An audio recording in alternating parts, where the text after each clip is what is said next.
অনেক জায়গায় অনেক কিছু করা হচ্ছে, আমরা চুপচাপ আছি মনে করবেন না আমরা ঘুমিয়ে গেছি। বিশ্ববিদ্যালয়গুলোতে আর গণরুম হবে না বন্ধুগণ, এই সুযোগ আর দেওয়া হবে না।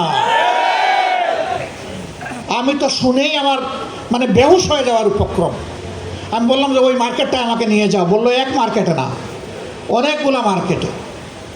এরা কোথাকার জমিদার, এরা জনগণের টাকা চুরি করে ওখানে নিয়ে দোকান কিনেছে। জুলাই স্লোগান ছিল উই ওয়ান্ট জাস্টিস। আমরা বৈষম্য চাই না, আমরা ন্যায় বিচার চাই।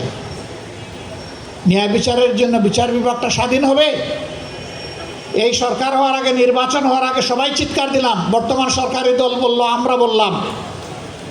এখন নির্বাচন হয়েছে, এখন আর সরকারি দল স্বাধীন বিচার বিভাগ চায় না, স্বাধীন দুর্নীতি দমন কমিশন চায় না, স্বাধীন মানবাধিকার কমিশন চায় না, শক্তিশালী গুম কমিশন চায় না, স্বাধীন নির্বাচন কমিশন চায় না।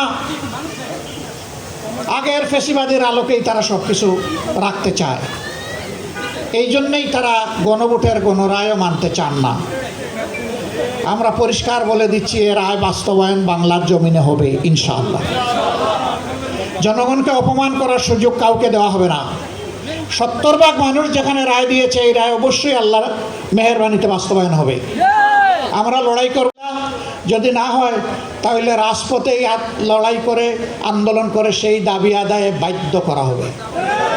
কোনো ছাড় নাই, এক সুতাও ছাড় নাই, কোনো ধানাই পানাই মানব না। অনেক লোভ টোপ আমাদেরকে দেওয়া হয়েছে, সবগুলো আমরা ঘৃণা করে প্রত্যাখ্যান করেছি। আমরা বলে দিয়েছি জনগণের সাথে আমরা বেইমানি করব না, জনগণের রায়কে অপমান করব না।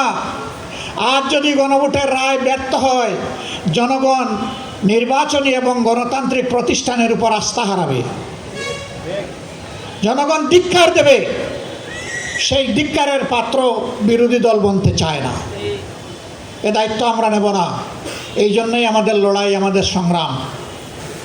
এখন অনেকেই বিভিন্ন ধরনের কথা বলেন স্বৈরশাসকের ভাষায়, তাদের চেলা চামুন্ডরা কথা বলে, বট বাহিনীরা মানুষের ইজ্জত নিয়ে খেলা করে।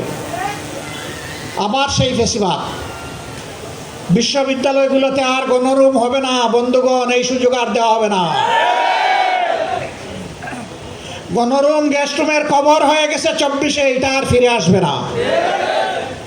এখন যদি কেউ ফিরিয়ে আনতে চায় তাহলে তাদেরকেই ফিরিয়ে দেওয়া হবে ইনশাল্লাহ। এটা কোনো বিশ্ববিদ্যালয় আর হবে না। এখনো বিশ্ববিদ্যালয় রাজনৈতিক অপচর্চার কবল থেকে মুক্ত হয়নি। রাজনৈতিক বিবেচনায় অনেক জায়গায় অনেক কিছু করা হচ্ছে, আমরা চুপচাপ আছি মনে করবেন না আমরা ঘুমিয়ে গেছি। সমুদ্রে যখন নিম্নচাপ তৈরি হয়, তখন তার অনিবার্য ফসল হচ্ছে পরবর্তী একটা ঘূর্ণিঝড়। বন্ধুগণ, আবারও কথা দিতে আসছি, জনগণের স্বার্থের সাথে কোনো আপোষ হবে না,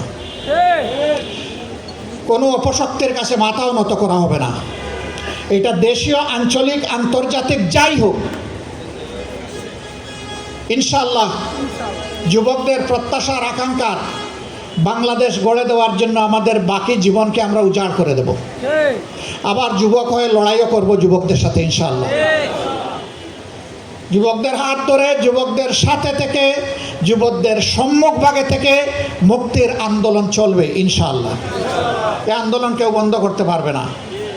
আজকে এই ওয়াদা, এই অঙ্গীকার আরেকবার করে গেলাম প্রাচ্যের অক্সফোর্ড খ্যাত ঢাকা বিশ্ববিদ্যালয়ের বুকে দাঁড়িয়ে। আল্লাহ তাআলা এই ওয়াদা পালনের তৌফিক আমাদেরকে দান করুন।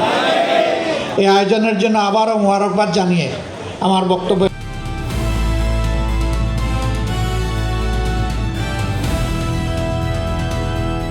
দিনাজপুর টিভি, মানুষের জীবনের কথা বলে।